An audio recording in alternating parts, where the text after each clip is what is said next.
noches a todas y todos. Me entra a mí hacer un poco la introducción, presentar aquí en este caso estamos ante un editor autor, ¿no? Es su primera novela de narrativa, está ahí empujando, se está recorriendo toda la península, el Willy Fogg rojo le llamo yo, porque uno está con todos sus proyectos y tal.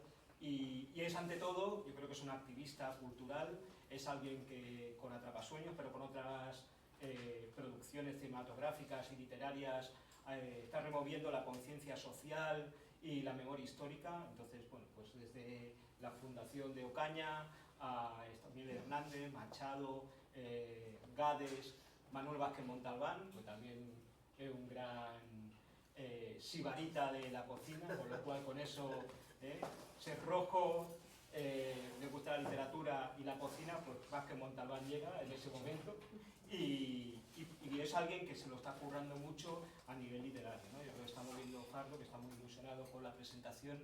Decir que, bueno, yo soy el más pequeño de todos los pequeños que se lo han presentado, porque, bueno, está Isaac Rosa, está Carlos Bardem, que también lo acompañó en Vallecas, ¿no?, a la presentación, y creo que son nombres que le dan un respaldo importante a la novela, ¿no? Bueno, los amigos son los que me dan el respaldo. Bueno, pero que vamos, que hay quien está empujándole y que le está apoyando, que yo creo que son muy interesantes.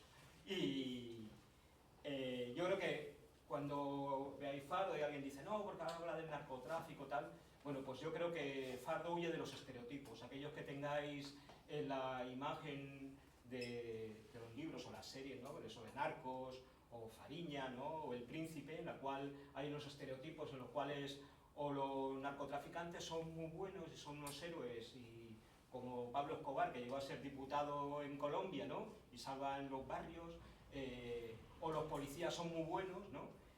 Bueno, pues eso no es la realidad es que en sitios, como en este caso retrata Joaquín en la zona del Estrecho, pero también los que venimos, por ejemplo, de Barcelona, en La Mina, o en San Roque en Badalona, o las 3000 viviendas en Sevilla, sabemos que hay una cruda realidad social, ¿no? Y creo que lo que hace es que la novela va desgranando, ¿no?, va quitando capas como si fuera una cebolla, y deja al final a los personajes no con esa mitología y esa heroicidad de las películas y las series que os he dicho, sino más cercana a la realidad, ¿no? Una realidad que es la que se vive en esos pueblos y que son realidades trágicas, ¿no?, en las cuales no hay ni buenos ni malos, sino que hay una realidad muy difusa. Y entonces ni el bueno es tan bueno, ni el malo es tan malo, ni el corrupto es tan corrupto, aunque sea corrupto. Y al final todo entra dentro de una cuestión mucho más compleja y menos simplista, ¿no? Al final también Fardo, y por eso el escritor deja ahí su nota, ¿no?, es un retrato de clase, ¿no?, porque donde el explotador y el explotado adquieren otra dimensión, ¿no?, y donde muchas veces invierten esa relación.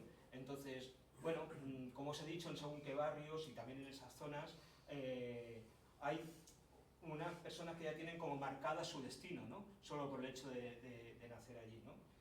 Sería como Los Santos Inocentes de Miguel Delibes, ¿no?, que parece que son personas que ya están predestinadas por el nacimiento o por el sitio donde han nacido, ¿no? O los nadie, ¿no?, que diría Galeano, ¿no? Y unos nadie que están estigmatizados, ¿no? Como por ejemplo escribió Owen Jones en Chap, la demonización de la clase obrera, ¿no? Bueno, por ejemplo en ese Chap, la demonización de la clase obrera, él dice, hombre, pues una médica de Londres que pierde a su hija en Portugal, pobrecita, pero en cambio una mujer trabajadora de Liverpool que le pasa algo parecido, pues coge y qué mala madre, ¿no? Entonces esa estigmatización de clase también está. Yo creo que eso en Fardo es una cuestión que queda bastante clara, ¿no? Y los que venimos de la periferia de grandes ciudades, yo vengo de Santa Coloma de Gramenet, en periferia, ¿no?, y hemos tenido compañeros de clase que han estado con Trapicheo, que han tenido el mono, ¿no?, que han estado en la cárcel, ¿no? Pues sabemos que la adicción iba relacionada también con los atracos, pero al final ellos y nosotros y todos los que convivíamos también éramos víctimas, ¿no? Además Fardo, otra vez, es un relato muy coral, o sea, Es cierto que hay algún personaje que destaca más que otro, pero es un relato coral, ¿no? Y además es un relato en el cual el que lo lee también participa, ¿no? Al final acabas como un observador, pero que no eres ajeno, ¿no? Que bien podría ser como Allen Ginsberg en el poema de Aullidos de Howell, ¿no? Dice, he visto las mejores mentes de mi generación destruidas por la locura, histéricos, famélicos, muertos de hambre, arrastrándose por las calles. Eso es alguien que cuando ve Fardo ve esa situación también de desesperación dentro de las familias y dentro sobre todo de la clase obrera, ¿no? Y luego no es difícil encontrar ubicaciones paralelas, ¿no? Por ejemplo, cuando yo estuve leyendo el libro me venía mucho El reino de Rodrigo Sorogoyen, ¿no? Donde por cierto también hay un Manuel en el eje central de la trama y de una forma explícita está la Costa del Sol y el Gil, que también sale en Fardo, ¿no? Porque luego es que estamos hablando de la narcocorrupción, ¿no? Pero es que estamos hablando de que lo narco también hay las narcoviviendas, las narcopisos, al final todo, las narcolanchas, ¿no? Todo está cogiendo y adjetivizándose en base a eso, ¿no? Y al final son los poderosos y las grandes narcotraficantes los que extienden sus tentáculos, allí donde pueden obtener beneficios y donde blanquear el dinero. Pero los que descargan los fardos o los que van a la cárcel o son asesinados son otros. Son hijos de gente trabajadora y son hijos de los pueblos del estrecho, ¿no? Y en lo más alto de la pirámide, pues como siempre, está el poder político, está el social, ese internet oscuro de la dark web. Por ejemplo, Trump ha cogido e indultado a un narcotraficante que tenía una web en la dark web, ¿no? Y lo ha indultado así por la cara. Y Joaquín tiene mucha relación con ese estrecho y con esas vivencias. Y de eso, bueno, ahora hablará él y de eso también habla Fardo, ¿vale?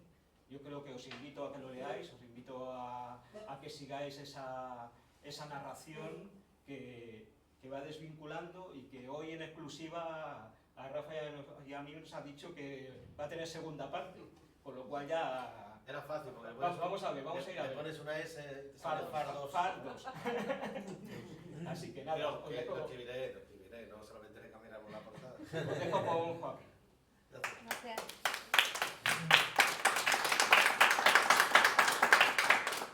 Bueno, muchísimas gracias por haber venido, que no es fácil para el mundo de la literatura y sobre todo para la gente novel o gente nueva.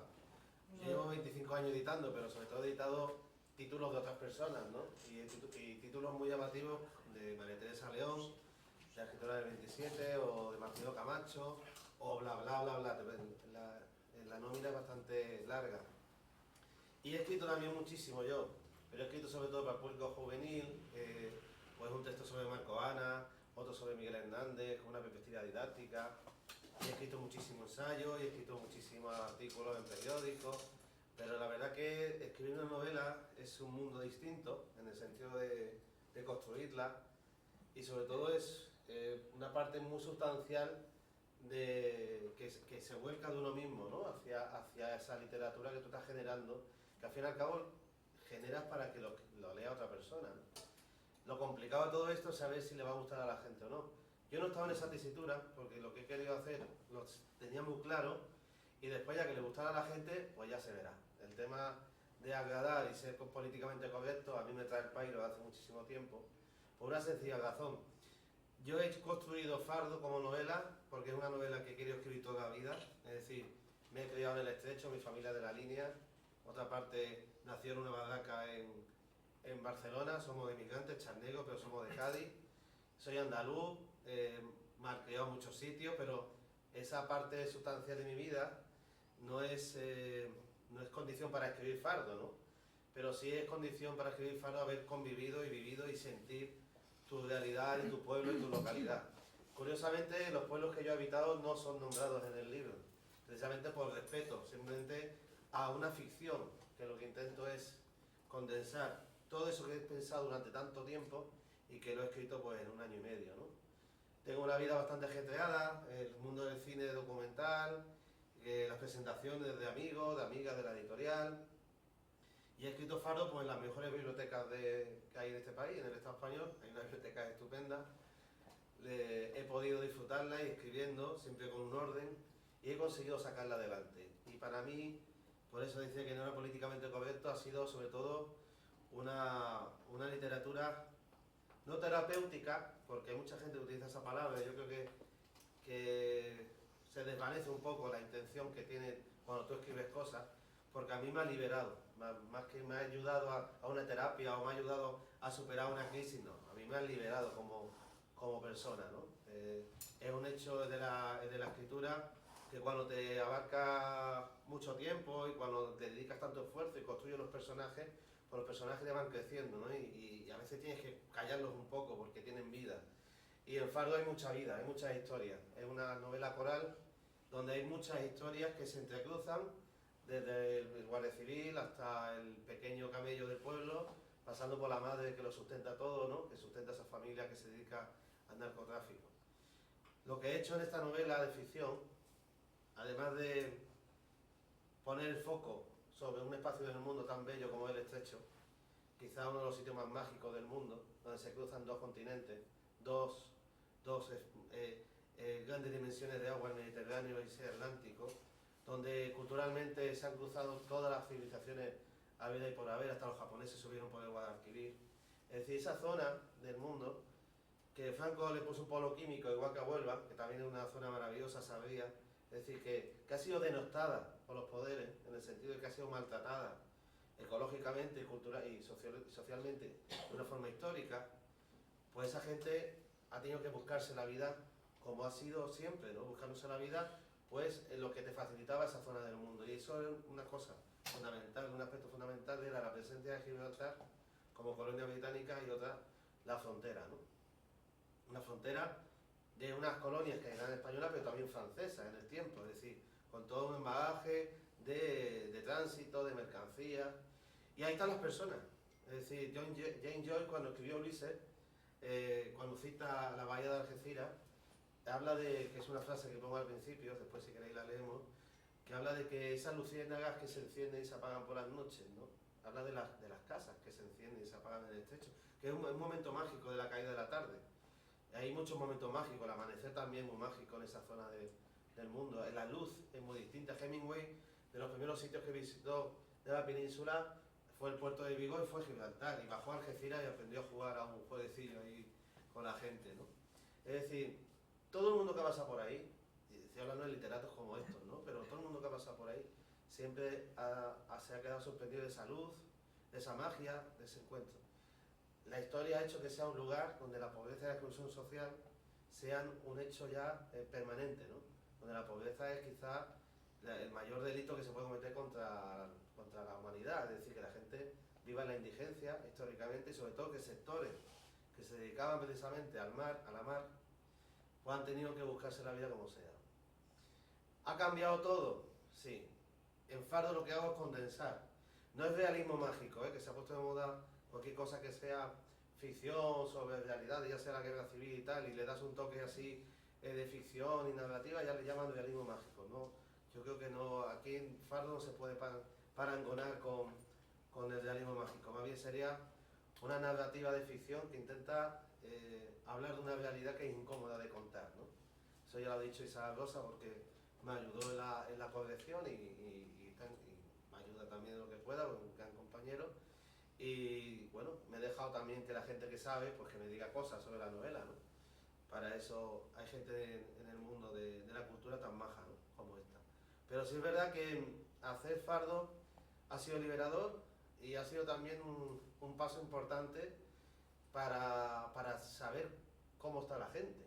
Es curioso porque ya la presenté en octubre, la he presentado, hoy precisamente me han llamado del Ayuntamiento de la Línea de Concepción a presentarla allí, con una persona además que es Chico Caña, que es el cantante de Los Mártires del Compás, que yo metí una canción de Los Mártires en una parte de la novela porque es la banda sonora de cualquiera que tenga un poquito de cachondeo, le guste el fumeteo, en fin, lo que es la vida, lo que transmite esa música, que es espiritual, que es del amor, que habla también con conceptos de clase, ¿no? Porque habla de los 30 metros que tiene el piso, ¿no? Habla de muchas cosas, ¿no? De la gente humilde, ¿no? Y siempre me ha tirado muchísimo.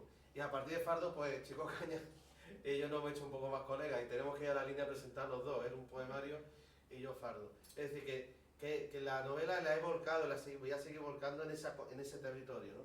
Porque tened en cuenta que es un territorio bastante curioso. O sea, Campo de Gibraltar, como estamos en Extremadura, hay que hacer un poquito de didáctica en ese sentido, aunque ya sé, los extremeños y las extremeñas viajáis tela, y más para el sur, para las playas de vez en cuando en verano. Y vos por el trabajo también, ¿no? Que sois un pueblo hermano, ¿no? Al andaluz. Pues sí es verdad que cuando llegas con fardo a las poblaciones de allí, el público lo está leyendo, gente amiga mía que no está acostumbrada a leer, está leyendo. Lo que me cuentan es curiosamente que el motivo de la novela, o sea que el tema del hotel de lujo que se va a construir, que es como un tema fundamental de la novela para entenderla, es lo de menos. O sea, el argumento, y entonces yo he conseguido lo que yo quería, creo, ¿eh? Ese es el feedback que estoy teniendo un poco, la ida y vuelta que estoy teniendo con la gente lectora. Que es que entonces he transmitido lo que quería, que era que el contexto y la atmósfera que se vive en esa zona del mundo se abra al mundo. Es decir, no se puede estigmatizar a una población entera por una situación de criminalidad que es permanente y que es histórica y que parte de una necesidad. Es decir, lo que yo cuento de estos 40 años precisamente es como en los años 70, que hay un recuerdo, hay unas conversaciones de la gente más mayor en la novela, en la que precisamente se habla de eso, ¿por qué la gente se tiraba a buscar los fardos de hachís? Porque los fardos son los bultos de hachís, ¿no? Los bultos o fardos es lo mismo. ¿Por qué se tiraban a la mar a buscarlo? Y salían con pateras que eran igual de miserables que las que vienen cargadas de subsaharianos o de magrebíes, ¿no? Son pateras que con una levantera pues no puedes cruzar el estrecho, pero se cruzaba, etc. El riesgo era mucho más grande y la permeabilidad de la frontera, eso lo hablaremos después, que es muy interesante eso, parecía que era mejor. Es decir, que se podía cruzar la frontera porque había menos sistema de vigilancia, ¿vale? Eso ya lo vamos a discutir después porque creo que hay que dejar bien claro las cosas que pasan en la frontera. Pero sí es verdad que la gente se tiraba a la mar por una necesidad, ¿no? Se tiraba a la mar por una necesidad y buscar el hachís. En su momento también fue el contrabando de tabaco, ¿vale? Desde Gibraltar hacia el puerto de Málaga o directamente hacia las costas de Mar Gaditana para sacar tabaco de contrabando. Es decir, siempre ha habido un extraperlo en esa frontera. De hecho, Juan Mars, uno de los patrocinadores del golpe de Estado de este país, del 36, que tiene una fundación majísima, por cierto, en Madrid, siguen nombrándolo como si no hubiera ley de memoria. Bueno, esto, como un empresario, pues los empresarios no son ni ultras ni nada. Entonces este señor se hizo rico pues, precisamente de esa comarca del mundo, ¿no? Con el extraperlo y siempre el azúcar, siempre, Gibraltar siempre ha tenido cosas que... Nosotros de pequeño, por ejemplo, íbamos a echar gasolina, que era más barata, se llenaba el tanque, pero también se compraba el azúcar, que era más barata, fíjate, ir a comprar azúcar porque te salía más rentable ir ahí. Y la chocolatina, que nosotros chocolatinas baratas de marcas de esas raras británicas, pues estaban todas, ¿no? Entonces ahí todo, ¿no? Incluso el gaditano ya sabéis que tiene una forma de hablar que incorpora palabras inglesas, entonces es muy divertido todo, el chomino, ¿no? El chomino, es de enséñamelo, ¿no? En inglés, en fin, cuando los marineros se bajaban y veían las prostitutas en el puerto. Es decir, la zona de frontera es una zona rica y la gente se ha buscado la vida como ha podido, cuando no se ha podido tener otros trabajos. Entonces, es tan complejo todo que no quiero tampoco simplificarlo, porque lo que hace la novela es abordar una problemática de una manera narrativa. Y ahora explicaré por qué narrativa he utilizado. Pero toda esa historia de 40 años hemos pasado de salir a por el hachís como sea, ¿vale? Como se pudiera, a tener ya no solamente una gente que se dedica a eso, sino una cultura del narco. Es decir, ya hay unas formas de vida que están sobre eso. Ya son chalés, ya son coches de alta gama, ya hay muchos niveles, ¿no?, de narcotráfico. Sobre todo lo que quiero decir es que hay una industria.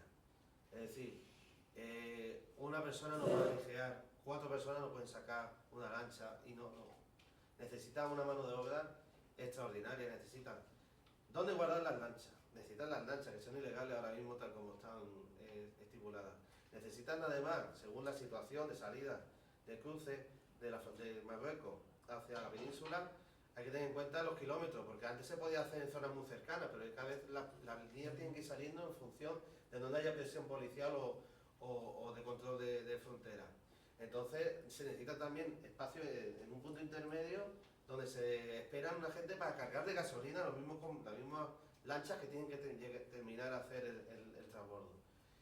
En tierra tiene que haber todo un equipo de gente preparada que saquen en coche todo eso y después eso tiene que terminar en un sitio escondido, la llamada guardería. Es decir, ¿de cuánta gente estamos hablando? Y después también, depende de los sitios, también están los puntos, que son la gente que vigila. Lo que pasa es que con las nuevas tecnologías ya las cosas han cambiado, no hace falta tanta gente vigilando, ¿no? O sea que las nuevas tecnologías también ayudan, no solamente a que la policía busque a los narcos de una manera más sofisticada y más eficiente, sino también a que la droga se sepa dónde está en cualquier momento. Si que a la mar hay un GPS que le sabe dónde están y se busca, ¿no? Es decir, todo el ingenio, pero todo ese dinero y toda esa industria puede ser invisible a los cuerpos y fuerzas de seguridad. Lo estamos viendo, el escándalo de Sevilla de antes de ayer, 3 narcolanchas pasando por el río Guadalquivir e incluso saludando a un hombre que se supone que está saludando que está haciendo el vídeo. Es decir, es exagerado, ¿no? Pero es lo que estamos viviendo. Estamos viviendo un espacio donde el mundo del narcotráfico es determinante socialmente. Es decir, hay poblaciones enteras que no tienen otra forma de vida y están en eso ya, llevan mucho tiempo en eso, con lo cual es un problema serio y grave. ¿Cómo quitamos eso, no? ¿Cómo se erradica eso? Después está el tema de lo que supone el narcotráfico, porque el narcotráfico de hachís a todo el mundo nos parece hasta simpático, pero ya no es hachís, es cocaína lo que entra por el estrecho también. O sea, porque la presión de la cocaína, y sobre todo porque España es uno de los mayores consumidores del mundo, si no el mayor, pues lo supone, ¿no? Es decir, después está el tema de las adicciones, ¿no? ¿Qué va con eso, no? Es decir, el hachís no parece simpático, el tabaco americano, que bueno está. Hasta cierto punto había como socialmente como una aceptación, pero ya con las drogas duras, ¿no? También la heroína entra también en paquetería así, ¿no? Esas son problemáticas que en la novela no están contadas así. Yo estoy hablando de un contexto para que entendáis que la novela lo que ha intentado es, precisamente, ante una moda que hay de que los narcos son personas hechas a sí mismas, de que son gente capaz, valiente, se ha hecho toda una épica que viene del mundo de Hollywood, que viene del cine norteamericano, que ha cogido México con el Chapo Guzmán, o ha cogido Colombia con Pablo Escobar, y nos están metiendo aquí unas historias cuando el narcotráfico supone, además de una criminalidad evidente con el tema del tránsito y del aligeo, un problema de criminalidad fuerte en competencia de las mafias y la violencia que genera, violencia terrible, ¿no? Entonces, hacer un libro sobre eso ya se están escribiendo mucho. Hay muchos periodistas que les encanta, incluso hay uno que ha hecho una novela y ha ido a convivir con los narcos. A mí me parece que eso hace paracaidismo desde el punto de vista social, pero desde el punto de vista literario yo tengo las herramientas porque vivo y no me he desapegado nunca de un territorio estrecho que todo el mundo conocemos, ¿no? Que es un territorio donde la frontera, no solamente estoy hablando de ese territorio, hablo en general del universal, ¿no? Las fronteras están marcadas por los miedos, por la precariedad, por la incertidumbre, y eso nos genera un espacio donde el desempleo es fuerte, donde la exclusión social es fuerte. La novela lo que cuenta es la historia de varias personas que van pasando en unos días del 2015 y se van retrotrayendo una historia de un alcalde comunista, corrupto en este caso, que en el 2005 empieza una historia para poder salvar a su pueblo de la precariedad y la pobreza que le viene encima por la crisis del ladrillo. Esa historia, que parece tan sencilla, pues bueno, tiene todas unas relaciones, se entrecruzan, y hay partes muy emotivas, hay partes mucho más sucias. Pues la novela me la clasificó Carlos Bardem como novela social y política, y después vino otro y dijo también sucia, ¿no? En el sentido de que retratar una realidad incómoda también hay que hacerlo de una manera que tenga las texturas suficientes como para comprender lo que es todo eso. Y después, como buen andaluz que soy, aunque nací en Hospitalet, como buen andaluz que soy, hemos sido muy exagerados en la forma de ver las cosas, siempre, históricamente, pero es la forma de ser andaluz. Pero es lo que hace el cine. O sea, el cine, la gente actúa mirando la cámara, ¿verdad? Y y la gente, todo es muy fácil, muy evidente. Tú quitas el sonido a una película y te estás enterando porque dices, oh, se van a hacer el amor, no sé qué. Es todo evidente. Porque lo que se trata es de sugerir, la sugestión. Y lo que he hecho en la novela es muy exagerada, mezclo el mundo del narco con el mundo político, con el mundo de la Guardia Civil, con un periodista, con un tío más éticamente aceptable, otro menos honesto, con la prostitución de menores, que es un tema bastante heavy, que está a la vista de todo el mundo, el problema de las escort, de las menores, de las chicas de compañía que se llevan ahora, que se ha normalizado, y yo lucho contra ese mundo porque eso es vejatorio, eso es una explotación sexual de la mujer en base a un mundo de Facebook y de selfies, en el que la gente se piensa que es poderosa porque maneja el sexo, y no es así. O sea, la sexualidad bien vivida no es eso. Las niñas no tienen por qué ir con viejos, no tienen por qué, y no tienen por supuesto que llevar un bolso Gucci por estar con un viejo, ¿no? O sea, estos son ejemplos como guinda, pero hay un país de puteros que tenemos, que eso hay que aceptarlo porque existe eso, porque existe un montón de gente que está depravada. Eso también entra en la novela y está contada, porque además tenemos una experiencia bastante fuerte en todo mi contexto. Pero sí es verdad que la novela, que tiene muy poco de esperanza, intenta sobre todo abrir a la gente que no conozcáis ese territorio estrecho, que conozcáis también otras cuestiones que tienen que ver con cosas que sí os van a llegar, ¿no? Y entonces pues hay diálogos que se habla de lo político, del amor, que intento pues que cada uno vaya cogiendo las sensaciones que vaya queriendo. Voy terminando mi explicación y si queréis entrar en un debate, lo que fuera. Y antes dije que iba a decir una cosa sobre el tema del control de la frontera, si queréis termino con eso, pero voy a terminar contando antes que la novela es una novela fragmentada. He dicho el espacio temporal, 2015 vuelve al 2005, pasan unos días de septiembre de 2015, y es una novela en que esa fragmentación no es casual. Hay una crítica al cine que se está utilizando el tema narco como una forma superficial. De hecho, la novela está muy guionizada y de hecho salen personajes dentro de la novela que tienen que ver con el mundo del cine. La banalización que se hace en el mundo criminal del narco es un problema que tiene una sociedad que lo que hace es complacerse con eso. Yo no voy con Fardo, que tiene un nombre precisamente lo contrario, que parece que dice, la van a comprar para hacer una serie en Netflix, hombre, es la antiserie, es la antinovela. Pero más allá de eso, que también se puede hacer un tratamiento, ¿verdad? Antifardo, pero haciendo fardo. Pero sí es verdad que yo lo cuento de una manera fragmentada, al igual que el espejo del Callejón del Gato, ese que estaba en Madrid, donde Valle Inclán se veía reflejado y habló del esperpento, ¿no? A partir de esa imagen. Yo ese espejo lo he machacado y ha caído al suelo los pedazos, ¿no? Y los pedazos son los diferentes personajes que hay en el fardo que componen ese espejo cóncavo en el que está deformada la realidad. Por eso decía que eso es muy exagerado porque soy andaluz, y lo que he hecho es precisamente hablar de mi tierra, hablar del problema de una forma universal, que es como se nos entiende a los andaluces, que es exagerando las cosas, ¿no? Cuando tú pones el prisma y desenfocas, consigues que la gente, primero, capte la atención y segundo, también pueda entender mejor las cosas.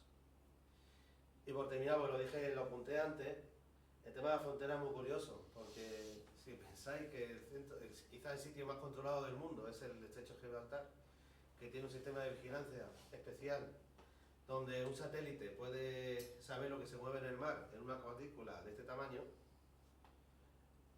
algo está pasando, ¿no? Algo está pasando para que primero las vidas humanas se pierdan tan fácilmente en patera, donde las intervenciones no se hagan a tiempo, donde haya un cierto desastre en ese control de fronteras, ¿no?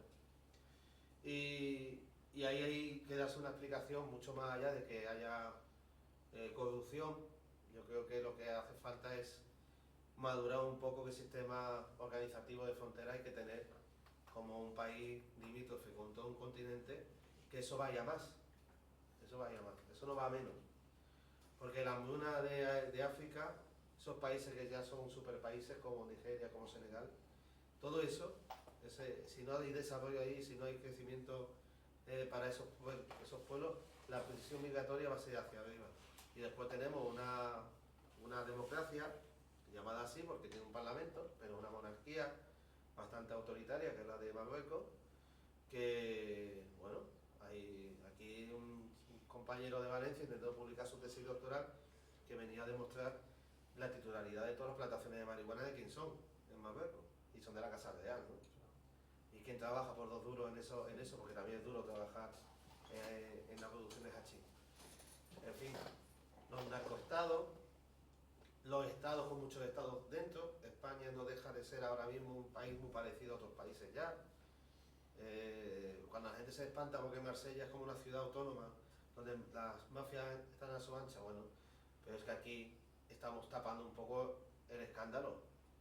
Aquí hay zonas donde no el Estado ha perdido fuerza. ¿Por qué? Porque la pobreza existe. ¿Dónde tiene que estar el Estado? Interviniendo, ¿no? Pero no para intervenir solamente a maleantes, ¿no? A ver, que a tu pueblo tendrás que rescatar o tendrás que salvar de la miseria, ¿no? O sea, que un pueblo abandonado ya es un pueblo que no tiene Estado, ¿no? Que sean las mafias las que lo acogen. Las estructuras mafiosas al final son poblaciones que se buscan la vida en su origen, Después, como el capitalismo puede estar en A o puede estar en B, pues lo que viene es lo que viene.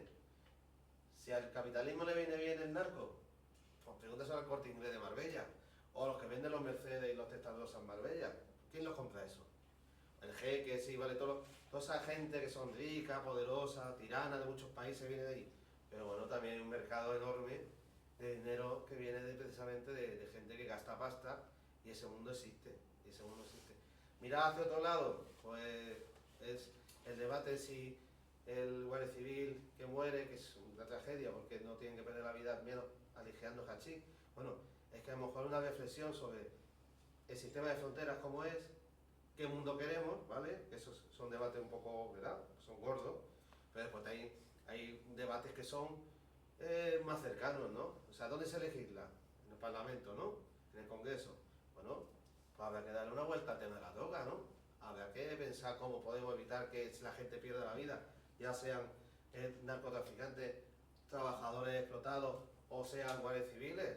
Es decir, habrá que buscar la solución, ¿no? La solución quizá pasa por legislar, ¿no? Y a ver si nos damos cuenta que la droga a lo mejor hay que trabajarla de otra manera. Si es ilegal y produce esto, a lo mejor siendo legal produce otra cosa. Habrá que intentarlo, ¿no? Otros países lo han hecho. Y son distintas y después el problema de las adicciones lleva unido a una sociedad que está bastante enferma, porque si tú buscas un sustitutivo permanentemente para una realidad, bueno, de cierta manera, pues tú tienes tus derechos, verás, ese individualismo de que cada uno hace con su cuerpo lo que quiera, vale, muy bien. Pero cuando tú tienes que tener un nivel de explotación que te está apretando el sistema para que tú tengas 2, 3 trabajos diarios y te engañabobo de tener una droga que permite eso, aquí ya hay un tema, Aquí hay un tema que ya llevamos con la cocaína 50 años en este país a tope, En la hostelería, en no sé qué, y nadie dice nada. O sea, no damos cuenta que lo que eso sirve es para seguir produciendo una situación precaria en nuestras vidas. Además de cargarnos nuestra salud y disfrutar poco, porque al final no se disfruta como se disfrutaba, ¿verdad? Porque todo el mundo lo hemos experimentado, todo el mundo lo hemos pasado bien. Pero esos debates sociales de legislación, esos son más inmediatos, se podían tener. ¿Por qué no? No hace falta venir a predicar por el nombre de Jesucristo para salvar a la gente de las drogas. Si la droga está muy bien, pero habrá que trabajarla para que no sea un problema social, ¿no? De esa dimensión, porque al final el capitalismo la utiliza para todo. O sea, para hacer caja B, que es el mismo, el capitalismo, caja B, caja A, le da igual, funciona igual, y después para explotar, ¿no?, a la gente. Fardo dice muchas cosas, pero todo lo que he dicho yo.